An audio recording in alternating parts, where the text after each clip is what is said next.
Halo teman-teman, kembali kita mau ngomongin binge eating part 2. Dan pada saat makan tersebut, seseorang tidak bisa menahan diri. Kayak nggak punya self-control begitu.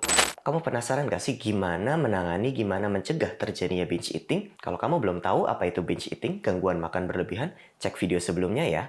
Kalau udah tahu, kita lanjut dalam bahasan di minggu ini. Sebelum kita bahas, bumper dulu.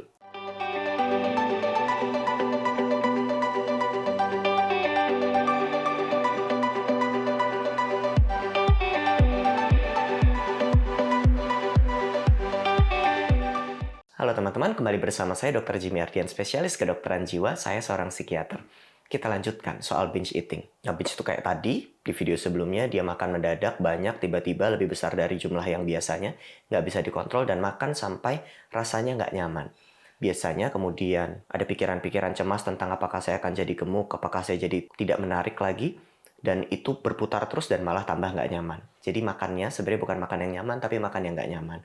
Dan itu malah mengganggu harga dirinya. Ini terjadi cukup banyak, 3,5%, 2% gitu dari total populasi. Tapi buat laki-laki jauh lebih rendah, sekitar 0,8% lah. Memang lebih banyak diderita pada perempuan. Kenapa lebih banyak diderita pada perempuan? Di video sebelumnya udah kita spill sedikit, karena ini ada kaitannya dengan budaya. Ada tuntutan pada perempuan untuk bentuknya demikian, yang justru itu jadi stres. Karena seseorang stres, seseorang makan. Karena makan, seseorang jadi stres. Karena stres, seseorang makan. Makan jadi stres. Lu muter aja terus ya. Jadi nggak cukup kalau kita bilang berhenti makan aja. Karena makan banyak tadi digunakan seseorang untuk meredakan emosinya. Sementara emosinya berkurang, berat badannya meningkat, itu jadi stres. Berputar terus. Pencegahan perlu dimulai dari bagaimana sistem sosial dan budaya kita melihat seseorang. Jadi seseorang yang selama ini dilihat karena bentuk badannya, cantiknya, atau gantengnya, atau terutama perempuan sih. Kalau laki-laki nggak sekeras itu dilihatnya. Harus bentuknya demikian, harus cantik, harus begini, harus begitu. Itu perlu dikurangi. Saat saya SMA, wallpaper saya, handphone saya itu kayaknya mobil. Sementara wallpaper teman-teman perempuan saya itu banyak sekali yang foto model. Jadi bentuknya tuh udah di-shape dari kecil. Dan itu nggak sehat sebenarnya. Kita harus belajar untuk menghargai bentuk-bentuk sehat dari manusia. Nggak cuma bentuknya model. Yang itu jadi stresor berat. Dan bagaimana mencegahnya? Seorang anak mulai dari kecil perlu dilatih untuk regulasi emosi. Gimana cara anak dilatih regulasi emosi? Orang tuanya perlu belajar meregulasi emosi. Belajar mengenali emosi, menenangkan diri sehingga bisa merespon dengan lebih baik pada anak. Nggak cukup dengan marah-marah dan ngontrol anak, karena ingat, binge eating erat kaitannya dengan kontrol. Kalau kita terus-menerus pengen ngontrol anak, ini anak akan lepas kontrol makannya. Dia malah ngerasa, daripada aku dikendalin orang tua terus, aku kendalin ya, aku makan sebanyak-banyaknya. Itu juga nggak baik. So, pola asuh yang baik, manajemen emosi yang baik, kesadaran terhadap konteks trauma sehingga kalau ada trauma itu dipulihkan ke profesional, itu juga bisa membantu binge eating.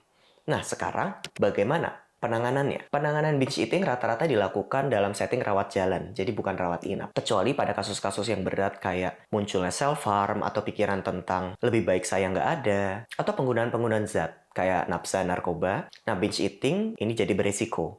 Oleh karena itu, biasanya disarankan juga untuk rawat inap kalau ada kasus-kasus tambahan kayak gini selain binge eatingnya. Kadang dibutuhkan juga ahli gizi. Kenapa? Karena pada saat binge eating, makannya belum tentu makan yang sehat. Jadi cuma banyak aja, nutrisinya biasanya makan makanan yang kurang sehat. Kadang kalau ini berlangsung jangka panjang, bisa saja walaupun makannya banyak, nutrisi kita udah kurang nih. Kadang dibutuhkan oleh ahli gizi. Dan binge eating ini, kalaupun kita pergi ke psikiater, sebenarnya penanganan secara dominan itu bukan dengan obat-obatan antidepresan. Obat-obatan antidepresan bisa membantu.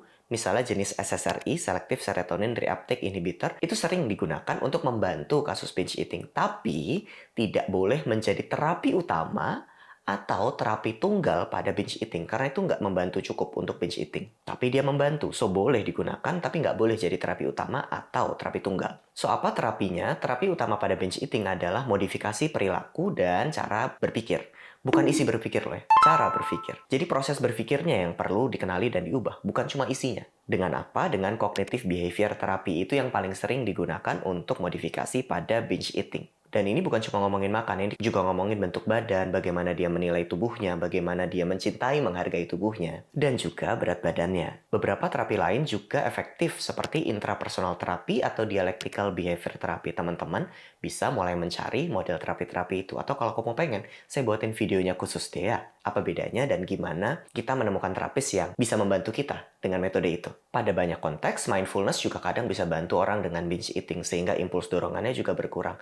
Nah, mindfulness bisa dilatihkan secara mandiri juga, tapi karena mindfulness kadang itu teknik yang tidak mudah, maka boleh juga mencari guru-guru mindfulness yang memang sensitif terhadap eating disorder. Karena kalau nggak, nanti repot juga. Nah gitu teman-teman kira-kira bahasan soal binge eating. Semoga kamu mengambil manfaat dari video ini. Kalau kamu punya tema-tema yang pengen dibicarakan, boleh tulis juga ya di kolom komentar. Jangan lupa like, subscribe, dan komen channel ini biar channel ini makin berkembang. Demikian dari saya. Bye-bye!